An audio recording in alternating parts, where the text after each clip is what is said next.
오늘 우리에게 주신 하나님의 말씀은 에베소 4장 1절로 6절 말씀을 다 일어나서 교독하겠습니다.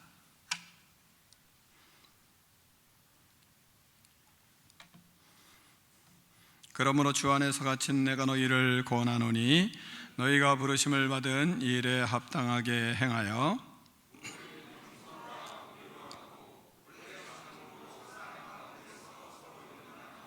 평안에 매는 줄로 성령이 하나 되게 하신 것을 힘써 지키라.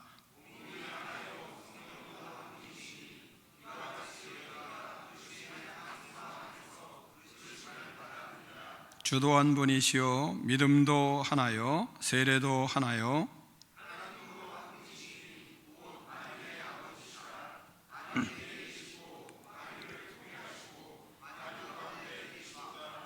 아멘. 하나님의 말씀을 들고 우리의 고백을 하나님께 올려드리겠습니다. 주의 말씀은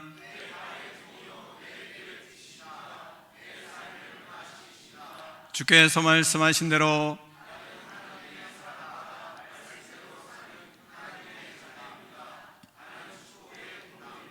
오늘도 주의 말씀에 말씀하여 주옵소서. 아멘. 자리에 앉겠습니다. 말씀의 제목을 크게 두 번 읽겠습니다. 시작.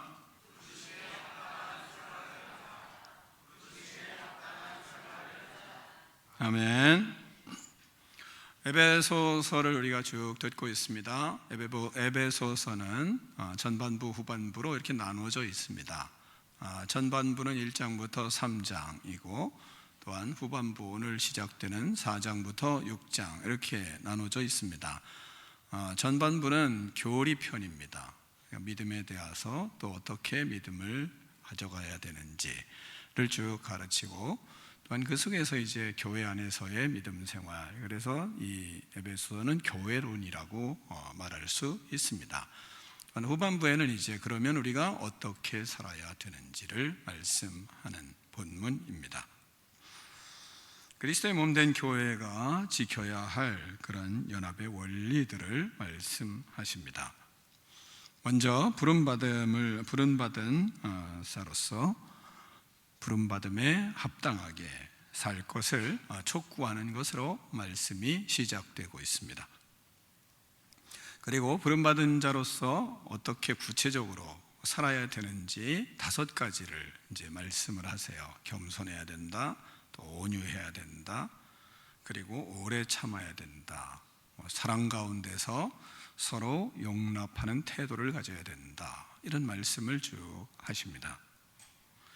그리고 그것은 성령이 하나 되게 하신 것이기 때문에 그 성령이 하나 되게 하신 것을 힘써 지켜야 한다고 이렇게 말씀하십니다. 그 근거로 7가지를 근거를 제시합니다.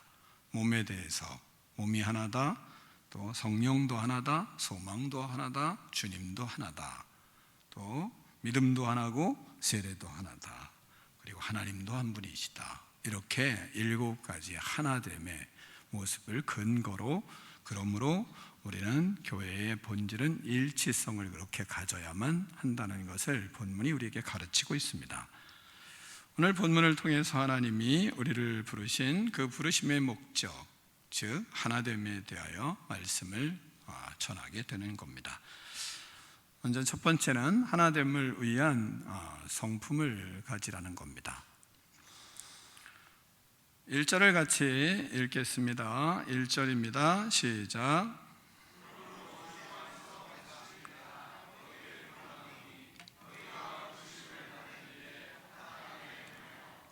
아멘. 부르심을 받은 일에 합당하게 행하라, 이 말씀하잖아요.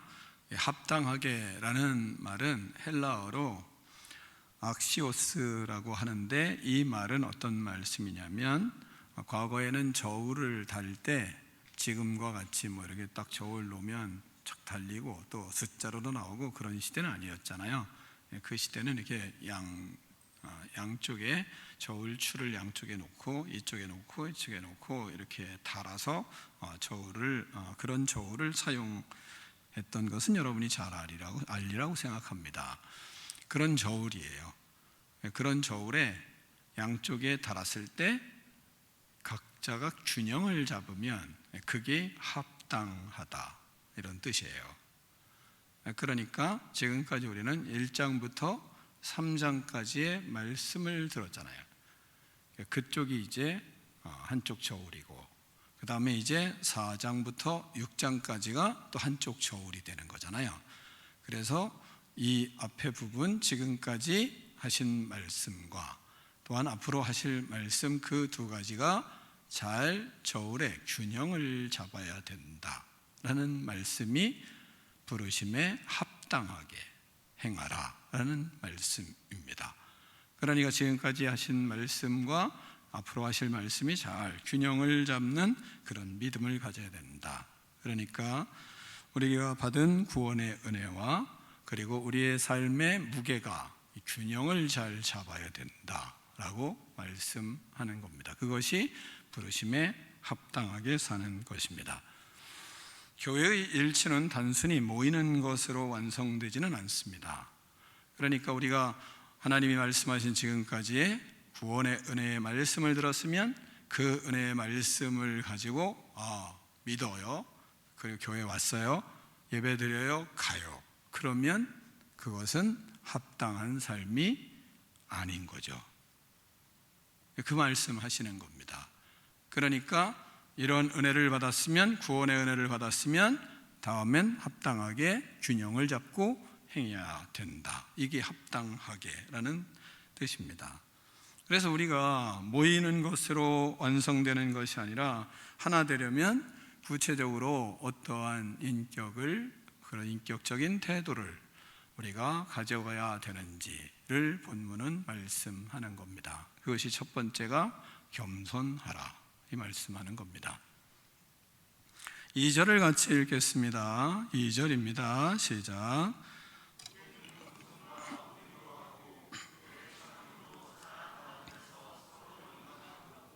아멘. 겸손하셔서 작게 읽는 거죠. 그렇게 들을게요. 다음에 온유하면 또 작게 읽나요? 겸손은 빌립보서를 보면 나보다 남을 낮게 여기라, 이렇게 말씀합니다. 남을 더 낮게 여기는 것이 이제 겸손의 시작인 것을 빌립보서에서 우리에게 가르치고 있습니다. 당시는 이제 이 본문을 기록할 당시는 헬라 사회였습니다. 헬라 사회였기 때문에 그때 당시에 헬라 사회에서의 겸손은 뭐냐면 노예가 비굴하게 행동하는 것을 겸손이라고 했습니다. 그들은. 그러니까 겸손하다 그러면 이 노예 같은 놈, 이런 뜻이에요. 당시에 헬라 사회에서 겸손을 이야기할 때 그랬습니다. 그것이 세상입니다. 그러나 기독교는 겸손을 최고의 덕목으로 가르쳤습니다.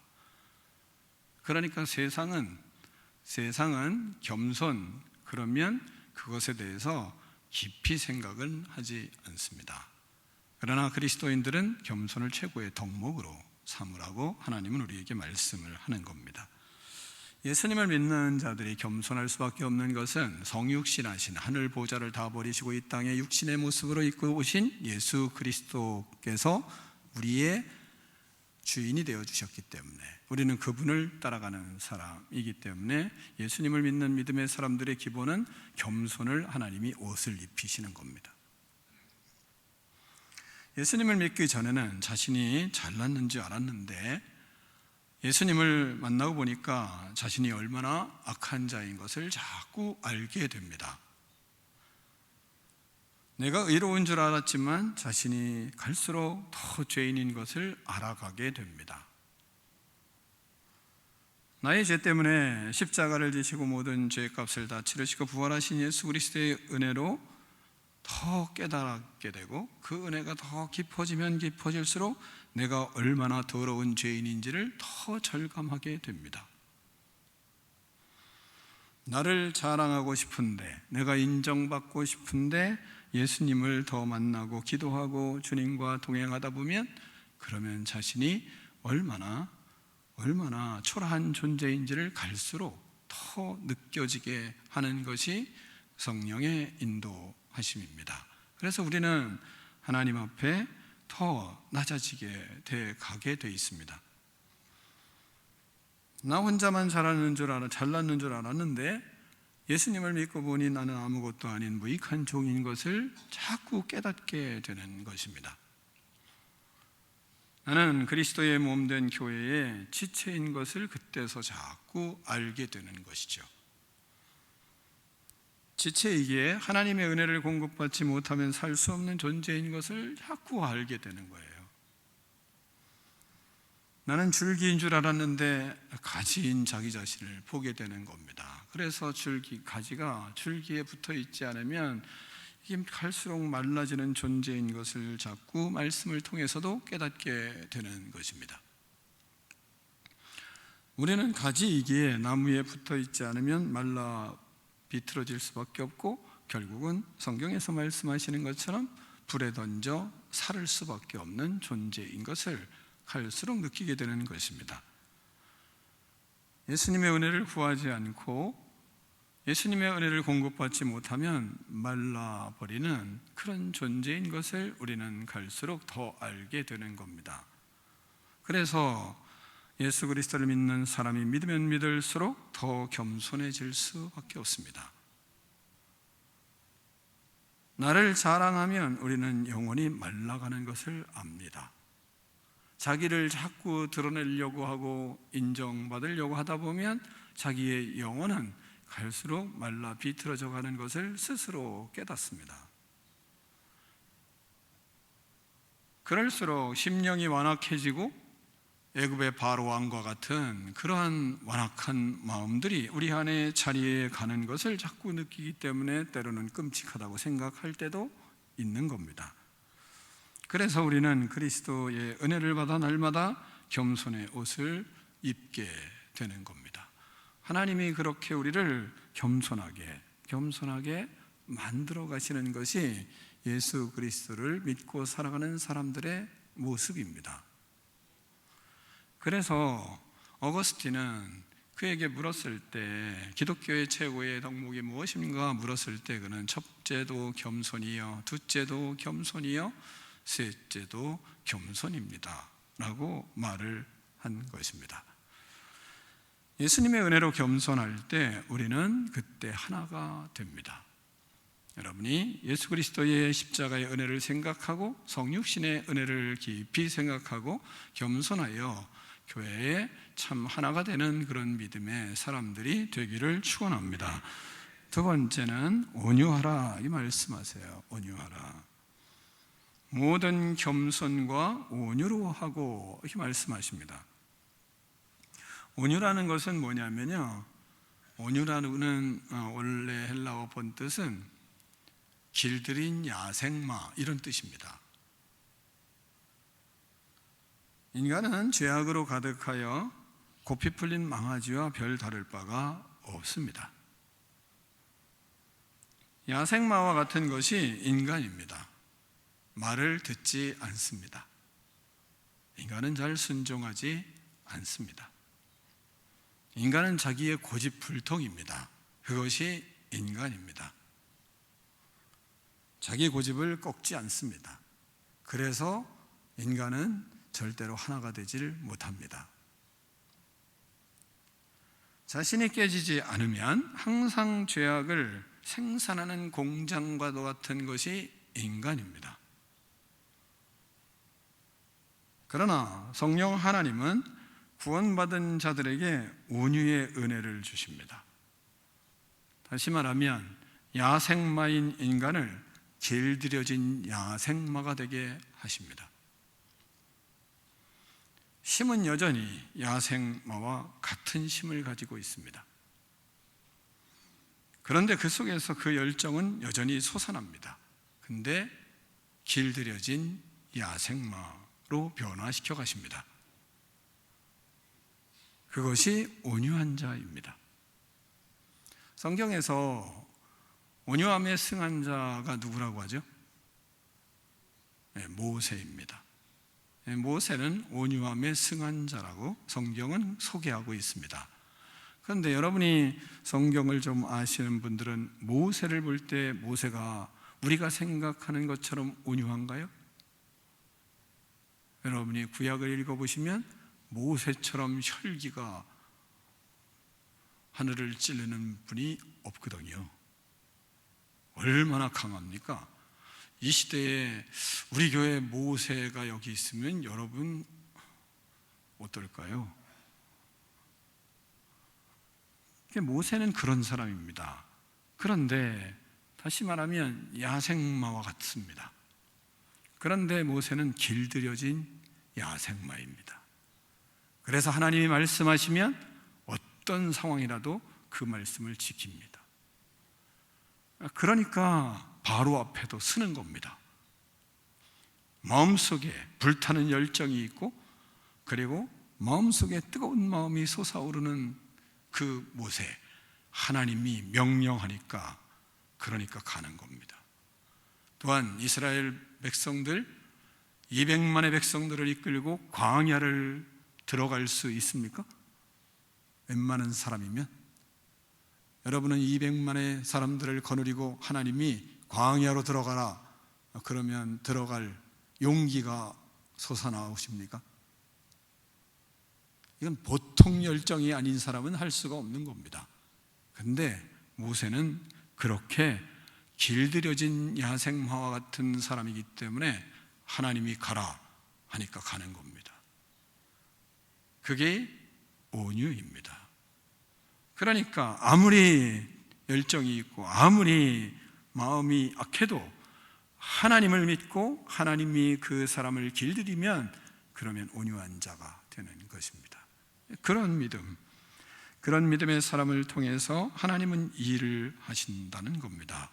힘이 없어서 참는 것이 아니라 성령의 통제 아래 내 힘을 다스리고 성령의 통제 아래 순종하는 사람, 그런 것이 바로 온유한 모습입니다. 이것이 본문에서 온유한 그리스도인들의 모습인 것을 우리에게 가르치고 있는 것입니다. 그리스도인은 성령의 은혜로 겸손하고 온유한 자가 됩니다. 길들여진 야생마로서 교회인 몸의 지체로 하나가 되는 열정적인 사명자가 되는 것, 이것이 바로 온유한 자의 모습인 겁니다. 여러분이 온유한 믿음의 사람으로 하나님의 교회를 하나 되게 하는 하나님의 손길에 붙들려서 살아가므로 여러분이 있는 곳에 모두가 분열된 것이 하나 되는 역사들이 일어나기를 간절히 축원합니다. 세 번째, 오래 참음과 사랑 가운데서 용납하라 이 말씀하고 있습니다. 2절을 다시 한번 크게 읽겠습니다. 시작.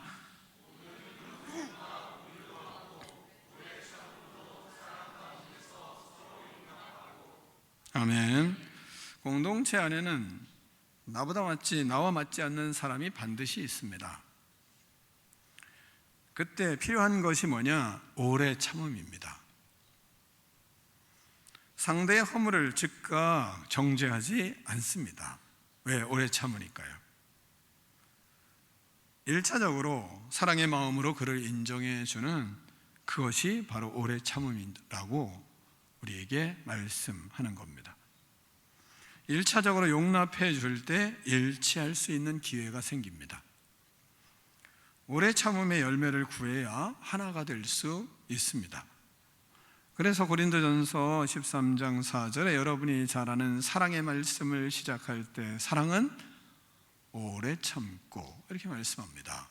그러니까 오래 참는데 꼭꼭 누르는 것이 아니라 사랑으로 오래 참는 겁니다. 그래서 그것은 터지질 않아요. 오히려 터지면 좋죠. 그렇잖아요. 사랑으로 오래 참았어요. 그게 터졌어요. 얼마나 좋아요. 더 사랑이 폭발하니까. 사랑으로 참는 것은 그래서 우리가 생각하는 것처럼 막 누르는 것이 아니고 사랑이 더 풍겨나올 수 있도록 그것을 오히려 에너지화할 수 있는 능력이 생기는 것입니다. 그것은 우리가 할아버지 할머니가 되면 이것이 사랑인가 보다 라는 걸 좀 느낍니다. 자식을 키울 때는 사랑이, 오래 참음이 무언지를 왔다 갔다 하지만 그러나 나이가 들어 할아버지 되고 할머니가 되면 참는 것이 다르거든요. 아는 사람은 알아요. 연세가 드시면 여러분도 다 연세가 드실 거잖아요. 나이가 드실 거잖아요. 그러면 사랑이 이런 거구나 라는 걸 알게 돼요. 교회는 그렇게 오래 참음으로 사랑하는 자들을 통해서 하나가 됩니다. 우리가 교회가 하나 되게 해주세요 그러면 그 기도할 때 하나님은 우리에게 무슨 열매를 주시겠어요? 우리에게 겸손의 열매를 주시고, 또한 우리에게 이런 오래 참음의 열매를 주시고 온유의 열매를 함께 주세요. 그러니까 끝없이 하나님 앞에 우리는 그렇게 기도를 하는 것입니다. 또한 네 번째로는 성령이 하나 되게 하신 것을 힘써 지키라 이렇게 말씀하십니다. 3절을 같이 읽겠습니다. 3절입니다. 시작.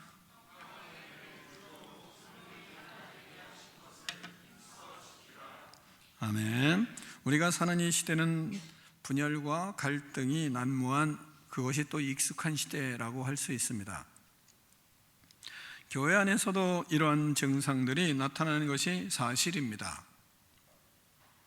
그러나 교회 안에서도 이런 것으로 부딪히는 일들이 생길 수도 있지만, 그러나 그런 일은 없는 것이 좋습니다.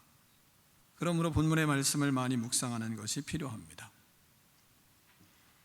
교회에서 서로 배경이 다르고 성격이 다르고 가치관이 달라서 부딪히는 경우도 생길 수 있습니다. 그러나 하나님은 바울 사도를 통하여 우리에게 단호하게 명령합니다. 성령이 하나 되게 하신 것을 힘써 지키라 이 말씀하십니다. 우리가 하나를 만드는 것이 아닙니다. 하나님께서 이미 하나로 묶어 놓으신 것을 우리는 지키는 것입니다. 내 기분과 내 의지보다, 내 생각보다 성령의 다스림을 최우선 순위에 두려고 하는 것입니다. 그래서 성령께서 묶어 놓으신 것이기 때문에 내가 깰 수가 없어요. 나도 묶였기 때문에 내가 거기서 나갈 수가 없어요. 왜요? 성령께서 그렇게 만들어 놓으셨기 때문에 그렇습니다. 그래서 우리는 성령님께 순종해야 평안에 매는 줄로 성령의 하나 되게 하신 것을 지킬 수가 있는 겁니다. 하나님은 우리에게 평안에 매는 줄로 묶어 놓으셨어요. 그래서 그 속에 우리가 있는 겁니다. 서로 묶였기 때문에 우리의 몸의 역할이 뭔지를 많이 묵상해야, 그리고 묵상하며 성령의 인도하심을 따라가는 것이 곧 하나 되는 방법입니다. 그러면 우리가 다른 생각을 하는 것이 아니라 어떤 일들이 일어나면 그 속에서 하나님의 사람이면 성령께서 나를 하나로 묶어 놓으셨고, 나는 그 속에서 그리스도의 몸으로서의 어떤 역할을 해야 되는지 우리의 몸을 생각해 보면, 그러면 우리는 하나 되게 하는 순종이 무엇인지를 우리는 깨닫게 되는 것입니다. 그래서 우리는 우리의 몸을 자꾸 생각하셔야 됩니다. 성령 안에서 때로는 강하게, 때로는 약하게, 때로는 문제를 가려주고 때로는 덮어주고, 또한 때로는 드러내고 고쳐주는 것입니다. 드러낼 수도 있고, 또한 때로는 전부 다 오픈할 수도 있고, 그러나 그곳에서 다시 치유해주고 싸매주고 덮어주기도 하고, 이런 일들을 하나님은 끝없이 그곳에서, 그 안에서 하게 하시는 겁니다. 여러분, 지체는 다양합니다. 그러므로 성령의 인도에 깨어 기도하며 권면하고 가르치고 치유하고 회복시켜 나가는 것입니다. 깨어있지 않으면 그렇게 할 수가 없습니다. 그런 속에 우리는 하나님이 하나 되게 하시는 것을 무엇인지를 하나님께 순종할 때 깨닫게 되는 것입니다. 그런 속에 참 자유를 얻게 되는 것, 그것이 바로 성령께서 원하시는 하나됨의 성품을 가지라 하는 말씀이 바로 이와 같은 것입니다. 여러분이 하나 되기 위하여 하나님 앞에 말씀을 묵상하고 성령님께 순종하여 주님 앞에 큰 복을 누리는 인생들이 되기를 축원합니다. 또한 큰 두 번째로, 그럼 왜 우리는 그토록 힘들게 참아야 하고 하나됨을 지켜야 할까요? 그것은 4절로 6절의 말씀이 우리에게 가르치고 있습니다. 4절로 6절을 여러분이 5, 6절을 읽겠습니다. 제가 4절 읽고 몸이 하나요 성령도 한 분이시니 이와 같이 너희가 부르심의 한 소망 안에서 부르심을 받았느니라.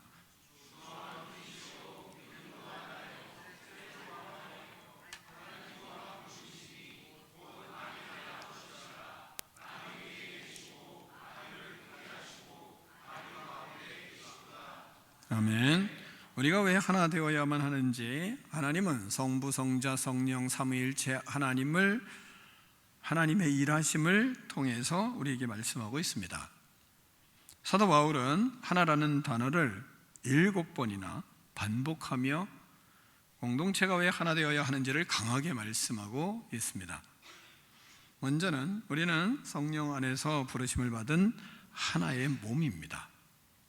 그래서 몸이 하나여 성령도 한 분이시니 이와 같이 너희가 부르심이 한 소망 안에서 부르심을 받았느니라, 이 말씀하십니다. 교회는 건물이 아니라 그리스도의 몸입니다. 여러분이 좋은 신앙으로 성장해 가려면 교회를 건물로 생각하지 않고 교회는 그리스도의 몸이구나, 이렇게 생각하셔야 됩니다. 우리 몸의 지체가 제각각인 것 같으나 그러나 하나의 생명으로 연결되어 있듯이 그리스도의 몸인 교회도 하나의 성령으로 연결되어 있습니다. 우리가 한 소망을 그래서 다 바라봅니다. 그리스도 안에서 완성될 하나님의 나라를 한 소망 안에서 바라봅니다. 우리는 그렇게 믿음의 길을 걸어가는 것입니다. 또한 우리는 믿음도 하나입니다. 본문을 보면 주도 한 분이시요 믿음도 하나요 세례도 하나요, 이렇게 말하고 있습니다. 우리 주님은 오직 예수 그리스도 한 분이십니다. 우리가 믿는 분은 아무도 없습니다. 오직 예수 그리스도만 믿습니다. 믿으십니까? 우리는 다른 걸 믿지 않습니다. 예수님이 하나님이신 걸 믿어요. 우리는 하나님만 믿질 않아요. 우리는 예수님이 하나님이신 것을 믿습니다. 이 믿음이 다 똑같습니다. 우리가 구원받는 믿음의 방식도 하나입니다. 우리의 신앙 고백도 세례를 통해서 하는 신앙 고백도 하나입니다. 다른 건 없습니다. 다른 건 다 가짜입니다. 이것으로 우리는 하나 되는 것입니다. 그래야 우리는 하나님이 원하시는 교회를 세우는 겁니다. 우리가 서로 달라도 오직 예수 그리스도를 구주로 믿고 구원받아 분리될 수가 없어요. 내가 분리시킬 수 있어요? 그럼 그 사람은 예수 그리스도를 믿지 않는 겁니다. 하나님이 그렇게 해놨기 때문에 우리는 힘들어도 하나님 안에 그렇게 거해 있는 사람들입니다. 또한 6절에서는 뭐라고 말씀하시냐면 만유 위에 계신 한 아버지를 믿는다 말씀하십니다. 하나님도 한 분이시요 곧 만유의 아버지시라. 만유 위에 계시고 만유를 통과하시고 통일하시고 만유 가운데 계시도다, 이렇게 말씀하십니다. 만유 위에 계시고는 하나님께서 초월적인 하나님이 모든 것을 다 통치하신다는 의미예요. 또한 만유를 통일하신다는 것은 하나님이 만물을 섭리하시고 역사하시고 그리고 다스리신다는 겁니다. 또한 만유 가운데 계시도다라는 말씀은 우리의 삶 가운데 언제나 함께 하신다, 이런 의미입니다. 그러니까 창조주 하나님이 우리 아버지가 되셔서 우리는 한 가족이 되어 있습니다. 그래서 우리가 하나 되기 위해서 노력해라 하는 말씀이 아닙니다. 그렇게 들으시면 지금까지 설교를 잘못 들으신 겁니다. 우리가 노력해서 하나 되는 것이 아닙니다. 우리는 성령께서 하나 되게 하셨기 때문에 성령님께 순종하는 것뿐입니다. 우리가 할 일은 우리에게 주신 하나됨을 깨뜨리지 않고 그냥 심서 그분이 하시는 대로 순종해 가는 겁니다. 나는 그래서 죽습니다. 나의 소리도 낮아집니다. 나의 불평도 십자가에 못 박았습니다.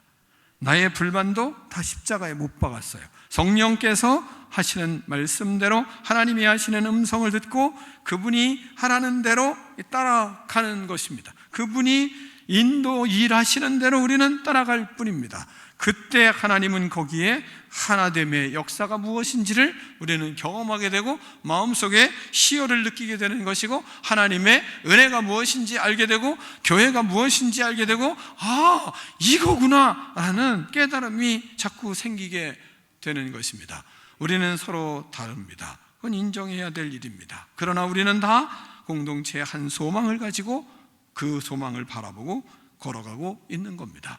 우리가 받는 이 부르심의 소망이 하나이기 때문에 우리는 자연스럽게 성령 안에 그렇게 하나 되어 살아가는 겁니다. 우리는 주님 앞에 불순종하려는 마음들이 스물스물 올라오면 우리는 해야 될 일이 뭐나 회개하고 주님이 뜻하시는 대로 가겠습니다. 그거 하면 그러면 우리는 말씀 앞에서 하나 되게 하시는 하나님의 은혜를 누리게 되는 것입니다. 사랑하는 성도 여러분, 우리는 각자 다릅니다. 그렇지만 성령 안에서 한 몸입니다. 한 분 주님을 믿고 그분을 섬기며 한 분 아버지를 모시는 형제 자매입니다. 우리는 지체로서 서로를 돌볼 때 나와 다르구나, 그게 아니고 저 사람은 그리스도 안에 연결된 사람이지 보는 겁니다.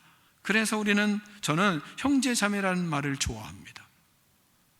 그리스도 안에 우리는 연결된 사람들입니다. 직분 이전에 그리스도 안에서 연결돼서 그리스도의 피로 한 백성이 됐고 그리스도의 피로 하나로 묶어진 그 놀라운 공동체의 하나의 지체요 형제 자매입니다. 그 놀라운 신비를 우리의 삶 속에서 겸손과 온유로 지켜가는 저와 여러분이 되기를 축원합니다. 기도하겠습니다. 하나님 아버지, 감사합니다. 주님을 사랑하는 주의 백성들 주께서 택하여 주시고 교회로 세워주시고 하나님이 원하시는 하나됨의 공동체를 이루기 위하여 우리를 끝없이 겸손하게 하시며 온유하게 하시고 성령의 하나 되는 놀라운 하나님 축복의 은총을 힘입어 살아갈 수 있도록 은혜 베풀어 주셔서 감사합니다. 하나님 아버지, 주를 따라가며 주께서 역사하시는 대로 하나 되게 하시는 하나님의 뜻을 깨달아 한 공동체를 이루어 주님께 영광을 드리는 아름다운 인생들이 되게 하여 주시옵소서. 예수 그리스도의 이름으로 축복하며 기도하옵나이다. 아멘.